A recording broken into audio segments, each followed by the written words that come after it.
நம்ம எல்லாருக்குமே ரொம்ப பிடிச்ச ஜாங்கிரி ஈஸியாக எப்படி செய்கிறதுன்னு இந்த வீடியோவில் பார்க்கலாம் வாங்க. நம்ம சேனலில் தொடர்ந்து வர வீடியோஸ் பார்க்குறதுக்கு சேனலை சப்ஸ்கிரைப் பண்ணிக்கோங்க. கூடவே அந்த பெல் ஐக்கானையும் ப்ரெஸ் பண்ணி வச்சுக்கோங்க. இந்த ஜாங்கிரி பண்ணுறதுக்கு முதல்ல ஒரு கப் உளுந்தை 1 மணி நேரம் ஊற வச்சு தண்ணியெலாம் வடிச்சிட்டு மிக்ஸி ஜாரில் சேர்த்துக்கோங்க. 1 மணி நேரத்துக்கு மேலே உளுந்தை ஊற வைக்க வேண்டாம். ரொம்ப நேரம் ஊற வச்சிங்கன்னா உளுந்து புளிச்ச மாதிரி ஆகிடும். அப்புறம் ஜாங்கிரியோட டேஸ்ட் நல்லா இருக்காது. தண்ணி கொஞ்சம் கொஞ்சமாக தெளித்து மெதுவடைக்கு அரைக்கிற மாதிரி நல்ல ப்ளஃபியான மாவை அரைச்சி எடுத்துக்கோங்க. அரைச்சி எடுத்த மாவை ஒரு பவுலில் சேர்த்துட்டு கொஞ்சமாக ஃபுட் கலர் சேர்த்துக்கோங்க. ஒரு பிஞ்ச் உப்பு சேர்த்துட்டு எல்லாத்தையும் நல்லா கலந்து விட்டுக்கோங்க. எல்லாத்தையும் நல்லா கலந்துட்டு நம்ம அரைச்ச மாவு கரெக்டான பக்குவத்தில் இருக்கான்னு பார்க்குறதுக்கு ஒரு பவுலில் கொஞ்சமாக தண்ணி எடுத்துக்கோங்க. நம்ம அரைச்ச மாவை கொஞ்சமாக தண்ணியில் சேர்த்தோன்னா தண்ணியில் மிதக்கணும். இதுதான் கரெக்டான பக்குவம். ஜாங்கிரி புளியறதுக்கு இந்த மாதிரி ஒரு பாலித்தீன் கவர் எடுத்துக்கோங்க. இந்த கவரில் நம்ம ரெடி பண்ணி வச்சுருக்க மாவு சேர்த்துக்கலாம்.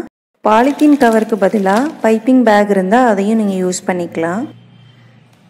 இந்த மெத்தட் எல்லாருக்குமே யூஸ்ஃபுல்லாக இருக்கும். அதனால தான் நான் பாலித்தீன் கவரில் செஞ்சு காட்டுறேன். கவரில் பாதி அளவு மாவு சேர்த்துட்டு ஓரங்களெல்லாம் இந்த மாதிரி ஃபோல்டு பண்ணிக்கோங்க. கவரோட எட்ஜில் சின்னதாக கட் பண்ணிவிட்டு ஜாங்கிரி புளிஞ்சிக்கலாம். அடுத்ததாக சுகர் சிரப் ரெடி பண்ணிக்கலாம். ஒரு பாத்திரத்தில் 1 கப் சுகர் சேர்த்துக்கோங்க. சர்க்கரை நல்லா மூழ்கிற அளவுக்கு தண்ணி சேர்த்து ஒரு கம்பி பதம் வர வரைக்கும் காய்ச்சி எடுத்துக்கலாம். கொஞ்சமாக ஏலக்காய் தூள் சேர்த்துக்கோங்க. ஏலக்காய் தூள் சேர்த்து செய்யும்போது ஜாங்கிரி நல்லா வாசனையாக இருக்கும். அதுக்காக தான் ஏலக்காய் தூள் சேர்க்குறோம். சர்க்கரை ஒரு கம்பி பதம் வந்துருச்சு. இப்போ இதை இறக்கி வச்சிடலாம். ஜாங்கிரி புளியறதுக்கு ஃப்ளாட்டான வாணலியில் பொரிக்கிற அளவுக்கு தேவையான எண்ணெய் சேர்த்துக்கோங்க.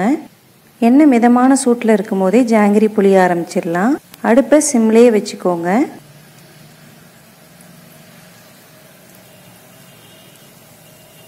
ஃபஸ்ட்டு இந்த மாதிரி பெரிய ரவுண்டாக 2 ரவுண்டு புளிஞ்சிட்டு அதுக்கு மேலேயே சின்ன சின்ன ரவுண்டு புளிஞ்சோன்னா ஜாங்கிரி ரெடி ஆகிடும். மாவு கரெக்டான பக்குவத்தில் அரைச்சோன்னா இந்த மாதிரி ஈஸியாக புளிய வரும். பிகினர்ஸாக இருக்கிறவங்களுக்கு ஸ்டார்டிங்கில் சரியாக வராது. 2-3 ஜாங்கிரி புளிஞ்சிட்டிங்கன்னா அதுக்கப்புறம் ஈஸியாக புளிஞ்சிடலாம். அடுப்பை மிதமான தீயிலே வச்சு ஃப்ரை பண்ணிக்கோங்க. ஒரு சைடு நல்லா வெந்ததும் அதுக்கப்புறம் அடுத்த பக்கம் திருப்பி விட்டுக்கலாம். ஒரு சைடு வெந்ததும் இந்த மாதிரி கம்பியோ இல்லை ஸ்பூனோ வச்சுட்டு அடுத்த பக்கம் திருப்பி விட்டுக்கோங்க. அடுத்த பக்கம் திருப்பி விட்டு வெந்து நுரையெல்லாம் அடங்கினதுக்கப்புறம் வெளியில் எடுத்துக்கலாம். நுரையெல்லாம் அடங்கிருச்சு. ஜாங்கிரி நல்லா கிறிஸ்பாக வெந்து வந்திருக்கு. இதை இப்போ வெளியில் எடுத்துக்கலாம். எண்ணெயை நல்லா வடிச்சிட்டு நம்ம ரெடி பண்ணி வச்சுருக்க சுகர் சிரப்பில் சேர்த்துக்கலாம். சுகர் சிரப்பும் லைட்டாக வாமாக இருக்கணும். நம்ம பொரிச்ச ஜாங்கிரி சேர்த்துட்டு 5 நிமிஷம் ஊறின பிறகு வெளியில் எடுத்துக்கலாம்.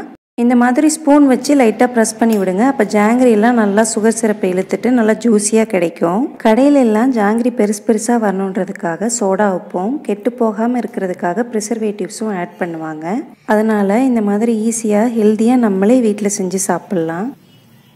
ஜிலேபிலாம் பண்ணுறதுக்கு 8 மணி நேரம் மாவு புளிக்க வைக்கணும். ஆனால் ஜாங்கிரிக்கு அப்படி இல்லை. மாவு அரைச்சதையுமே நம்ம ரெடி பண்ணிக்கலாம். அதோடு இல்லாமல் ஜிலேபி மைதாவில் செய்வோம். ஜாங்கிரி உளுந்தில் செய்கிறதுனால எந்த வித கெடுதலும் இல்லை. ஜாங்கிரியோட சைஸ் நம்ம விருப்பத்துக்கு தகுந்த மாதிரி எப்படி வேணாலும் செஞ்சுக்கலாம். நான் இப்போ சின்னதாக ஒன்று புளிஞ்சு காட்டுறேன். உங்கள் வீட்டில் குட்டீஸ் இருந்தாங்கன்னா இந்த மாதிரி சின்னதாக செஞ்சு கொடுங்க. விரும்பி சாப்பிடுவாங்க. ஜாங்கிரி பண்ணுறது ரொம்ப கஷ்டம்னு நினச்சிட்ருப்போம். ஆனால் உளுந்து மாவு அரைச்சிட்டா போதும். ஜாங்கிரி ஈஸியாக ரெடி பண்ணிடலாம். ஜாங்கிரியில் கலர் சேர்க்க விருப்பம் இல்லைன்னா கலர் சேர்க்காமல் கூட நீங்கள் செய்யலாம். இதுவும் நல்லா பொரிஞ்சு வந்துருச்சு. வெளியில் எடுத்துக்கலாம். ஏற்கனவே டிப் பண்ணி வச்சுருக்க ஜாங்கிரியை எடுத்துகிட்டு இதை சேர்த்துக்கலாம். இதே மாதிரியே எல்லா மாவையும் புளிஞ்சு எடுத்துக்கோங்க. நம்ம அடுத்த பேட்ச் புளிஞ்சிட்டு இருக்கும்போது இந்த சுகர் சிரப்பில் ஜாங்கிரி எல்லாம் ஊறிட்டுருக்கோம். அதுக்கப்புறம் இதை வெளியில் எடுத்துகிட்டு அடுத்த பேட்ச் போட்டுக்கலாம். இதே மாதிரி எல்லாத்தையும் ரெடி பண்ணிக்கலாம். சூப்பராக ஜூஸியாக ஜாங்கிரி எல்லாமே ரெடி ஆயிடுச்சு. இதுக்கு மேலே கொஞ்சமாக பாதாம் தூவிக்கலாம். அப்போ சாப்பிடும்போது டேஸ்ட் நல்லாயிருக்கும். பாதாம் ஆப்ஷனல் தான். சேர்க்க விருப்பம் இல்லைன்னா ஸ்கிப் பண்ணிக்கலாம். டேஸ்டியான இந்த ஜாங்கிரியை நீங்களும் உங்கள் வீட்டில் செஞ்சு பாருங்கள். இந்த வீடியோ பிடிச்சிருந்தால் லைக் பண்ணி ஷேர் பண்ணுங்கள். உங்களுடைய கருத்துக்களை கமெண்ட் செக்ஷனில் சொல்லுங்கள்.